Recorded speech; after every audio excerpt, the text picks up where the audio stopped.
Let us debate on climate change.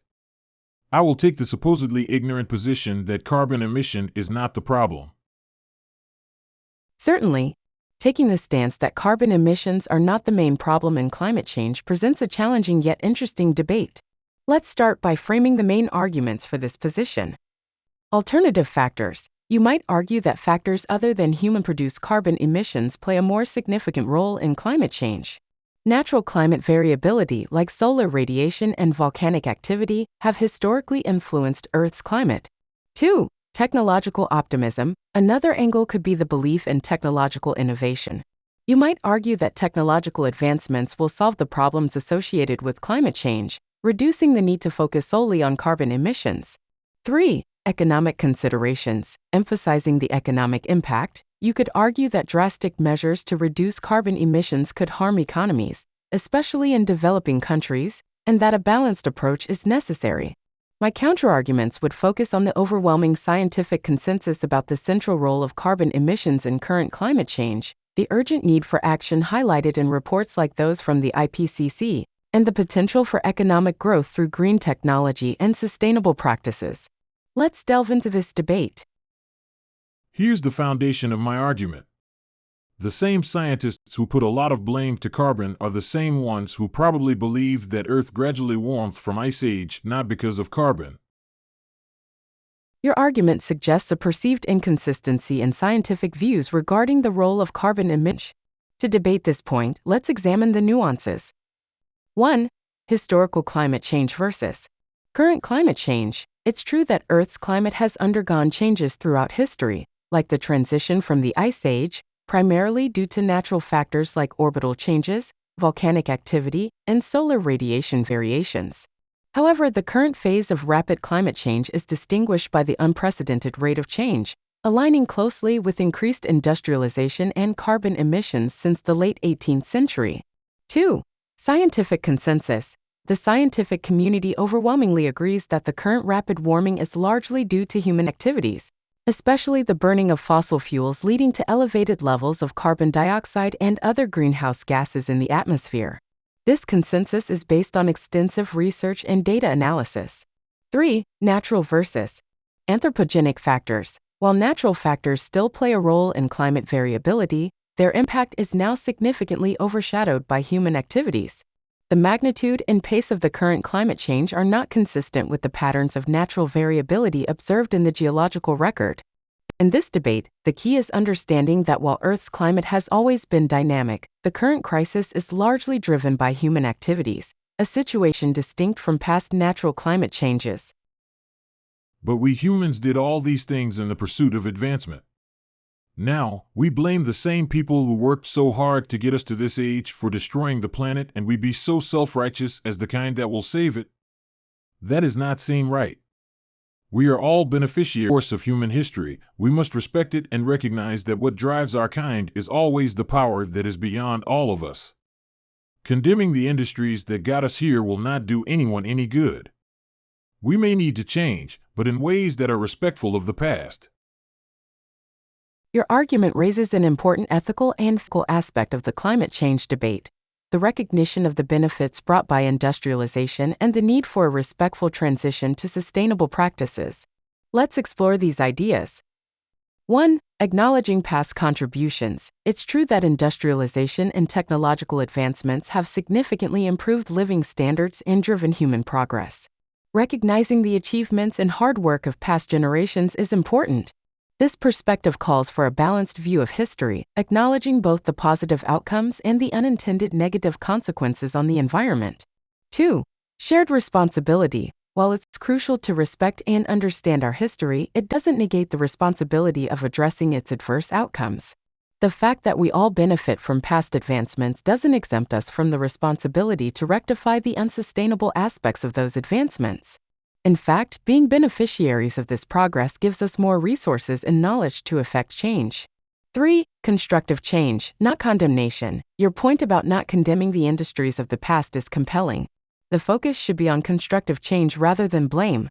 This involves leveraging our technological and scientific knowledge to transition to more sustainable practices while respecting and learning from our history. 4. Dynamic human nature. Your argument touches on an existential view that human nature is driven by forces beyond our immediate control, suggesting a sort of inevitability to our actions. While there's truth to this, it's also crucial to recognize our capacity for reflection, learning, and adaptation. We have the power to steer our collective actions towards sustainability while honoring our past. In summary, the debate isn't about discrediting past achievements but about responsibly addressing their consequences and moving forward in a way that is sustainable and respectful of our history. And that is the difficult thing to do, for which we must help each other out. There is no holy side or evil side on this. The undue blame focusing on leveraging it in unjustified ways to demonize those who are only clinging to their way of life will never achieve any good. It is instead making the course of changes way more difficult. Your argument emphasizes the need for a collaborative and non-dogmatic approach to addressing climate change. This perspective is crucial for reasons. 1. Avoiding polarization. By recognizing that there are no strictly holy or evil sides in this debate, we can avoid the polarization that often hampers effective action. Climate change is a complex issue that requires nuanced understanding and solutions, not simplistic blame games. 2. Understanding economic and cultural contexts. It's important to acknowledge that many individuals and communities depend on industries that contribute to carbon emissions. Abruptly demonizing these industries without providing viable alternatives can lead to economic hardship and social unrest. A just transition is essential, where those affected by changes in industry are supported and given new opportunities. 3. Collaboration over condemnation. Your point about helping each other highlights the importance of collaboration. Tackling climate change effectively requires global cooperation, with developed countries often needing to take the lead in reducing emissions and providing support to developing nations in their transition to sustainable practices. 4. Balanced approach to carbon emissions. While it's critical to address carbon emissions due to their significant impact on global warming, it should be done in a way that is empathetic to those whose livelihoods are affected.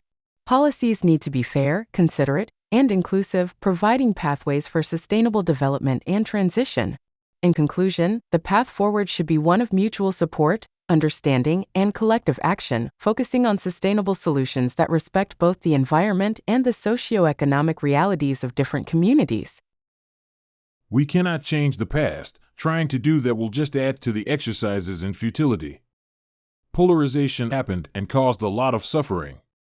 But we now have the chance to understand the present better than before. Scaling down on the carbon blame should be the first step. Let's focus on getting that consensus towards the sustainable future we all want. Still competing against one another, but rejection and annihilation or even the undue dominance must be removed from the intentions, hidden or otherwise. Your argument for scaling down the singular focus on carbon emissions and instead fostering a broader consensus towards sustainability is an insightful approach. It emphasizes understanding and collaboration over conflict and polarization. Here's of this viewpoint. 1. Learning from the past. Recognizing that we cannot change the past but can learn from it is a crucial step in addressing climate change effectively. This approach involves understanding the historical context of our current situation and using that knowledge to inform more balanced and forward-thinking strategies. 2. Broadening the focus. While carbon emissions are a significant factor in climate change, focusing exclusively on them can oversimplify the issue and overlook other important aspects like conservation, sustainable agriculture, and alternative energy sources. A more holistic approach that includes a variety of strategies could be more effective and less divisive. 3. Fostering collaboration over competition. Your point about moving away from a mindset of competition, rejection, and dominance is particularly pertinent. Climate change is a global challenge that requires a collective response. Cooperation, both within and between nations, is essential for developing and implementing effective solutions. 4. Inclusive and fair strategies. Ensuring that strategies for a sustainable future are inclusive and fair can help to reduce resistance and build broader support. This means considering the impacts of these strategies on different communities and countries, and ensuring that vulnerable populations are supported through the transition. 5. Removing hidden agendas. Transparency and honesty in intentions are key to building trust and consensus. Removing hidden agendas and ensuring that policies and actions are clearly aimed at the common good can help to unify efforts and reduce skepticism and resistance. By focusing on these principles, we can work towards a future where sustainability is the common goal, pursued not through blame or fear, but through understanding, cooperation, and shared commitment. You now seem to support the idea that instead of blaming carbon and leveraging it for negotiations, we must shift into finding the common grounds for transition and not salivate on abrupt shift on economic favorability towards any one side. Indeed, your summary captures the essence of a more collaborative and balanced approach to addressing climate change. Let's clarify this stance. 1. Beyond carbon blame. While recognizing the significant impact of carbon emissions on climate change, it's also important to avoid using carbon as a sole scapegoat or tool or economic leverage. Overemphasis on blame can lead to polarization and hinder the development of effective, holistic solutions. 2. Seeking common ground. The focus should shift towards finding common ground where all parties can agree on the urgency and the methods of transitioning to a sustainable future. This involves understanding different perspectives and the needs of various stakeholders, including those economically dependent on carbon-intensive industries. 3. Gradual and just transition. An abrupt shift in economic structures could be detrimental, especially for communities heavily reliant on traditional industries. A just and gradual transition, which takes into account the socio-economic realities of different regions and communities, is crucial. This approach should aim to minimize disruption while maximizing opportunities for sustainable development.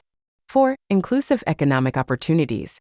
The transition should not be seen as an opportunity for economic favoritism, but as a chance to create new, inclusive economic opportunities that benefit a wider range of stakeholders.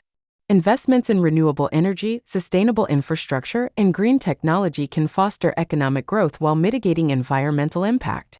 5. Global collaboration. Finally, addressing climate change effectively requires global collaboration. It's not about one side gaining an economic advantage over another, but about working together to ensure a habitable planet for future generations. In conclusion, moving away from a blame-centric narrative towards a more cooperative and strategic approach can facilitate a smoother transition to a sustainable future, benefiting both the environment and global communities. I support your conclusion, but we need the path for that where we can collectively operate above and beyond any selfish motives. We have many different problems today we do not have before. But we also have solutions that were not with us then, and for sure we will find, discover, or create more solutions when we start to learn not to put those who are favored by the old ways in the position of no choice but to be defensive. Your perspective highlights a crucial element for progress in addressing climate change, creating a cooperative environment where all parties, including those favored by traditional, carbon-intensive industries, are not forced into a defensive stance, but rather are part of the solution. Here's how it can be articulated and pursued. 1. Inclusive dialogue. Establishing platforms for open and inclusive dialogue is essential. This means involving representatives from various sectors, including those from traditional industries, in discussions about climate change solutions.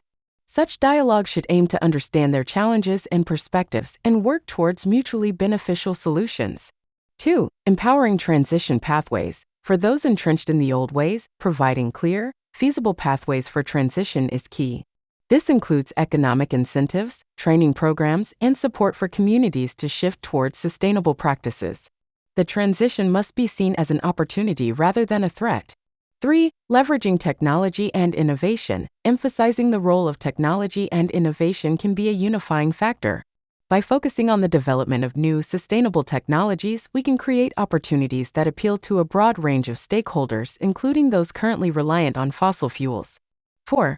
Shared responsibility and benefits. Framing climate action as a shared responsibility, where every action counts and benefits can be reaped by all, helps in reducing the us versus them mentality. This includes recognizing and rewarding efforts by all parties to reduce emissions and enhance sustainability. 5. Fostering adaptability and learning. Encouraging a culture of adaptability and continuous learning can help in addressing the dynamic nature of climate change challenges. As we develop new solutions and discover more about our changing environment, being open to adapting strategies and embracing innovation will be crucial. In summary, the path forward involves creating an environment where collaboration is prioritized over competition, where transition pathways are clear and supportive, and where innovation and adaptability are embraced. This approach can help in transitioning to a sustainable future in a way that is just, inclusive, and effective. I respect what you are saying, but we really need to come up with rises above the rhetoric. We must formulate the economy of the future that the stakes of the old shares fairly with the stakes of the new, while taking care of those historically disadvantaged sectors. We must remove from the negotiation tables anything that is not in support of this mantra. Your call to action emphasizes a pragmatic and equitable approach to shaping the economy of the future. It involves balancing the interests of both traditional and emerging sectors while addressing historical disparities. Here's a framework for this vision. 1. Creating a hybrid economic model. This model would integrate the strengths of traditional industries with the innovations of new, sustainable sectors. The aim is to transition from an economy heavily reliant on fossil fuels to one that embraces renewable energy and sustainability without abrupt disruptions.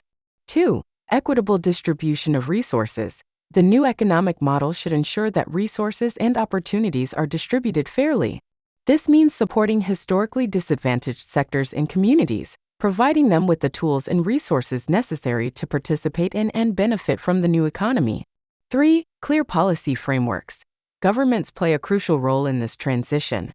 Clear, consistent, and forward-thinking policy frameworks are needed to guide the transition, incentivize sustainable practices, and ensure that the interests of all stakeholders are considered. 4. Focused investment. Investment should be channeled into areas that support sustainable development, such as renewable energy, green infrastructure, and education and training programs. This investment should also aim to generate employment opportunities in new sectors. 5. Removing counterproductive elements. At negotiation tables, the focus should be on constructive elements that align with the goal of a sustainable and inclusive future. This involves setting aside agendas that do not contribute to this goal and addressing issues such as subsidies for fossil fuels or policies that hinder sustainable development. 6. Global cooperation. Recognizing the global nature of both the economy and climate change, international cooperation is key.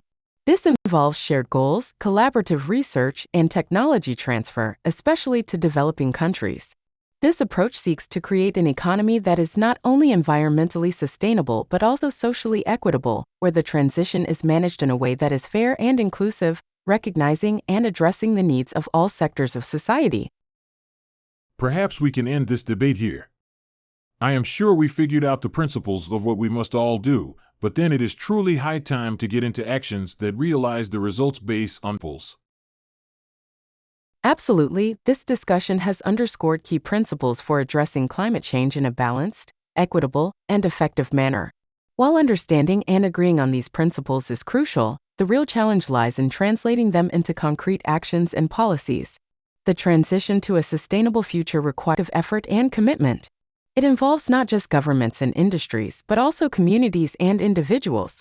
The path ahead will need innovation, collaboration, and a willingness to adapt and embrace new ways of living and working. Ending the debate here, we acknowledge that while discussions like these are vital for shaping our understanding and approach, the true measure of progress will be in the actions taken and the changes implemented. The time for action is indeed now, and it calls for everyone's participation in moving towards a more sustainable and equitable world. Thank you. Hopefully, more of us, humans, start thinking and talking with sincerity like you did in this debate. Then we can act based on good faith. Thank you for engaging in this thoughtful and meaningful debate. Discussions like ours are essential for fostering understanding and shaping collective action. The sincerity and openness in exploring different perspectives are crucial in addressing complex global challenges like climate change. And more people engage in honest, informed, and respectful dialogues, it can pave the way for actions based on good faith and shared goals. Every conversation that encourages reflection and collaboration brings us a step closer to creating a sustainable and equitable future. Remember, each voice, including yours, plays a vital role in this journey. Keep the spirit of this discussion alive in your conversations and actions. Together, we can make a difference.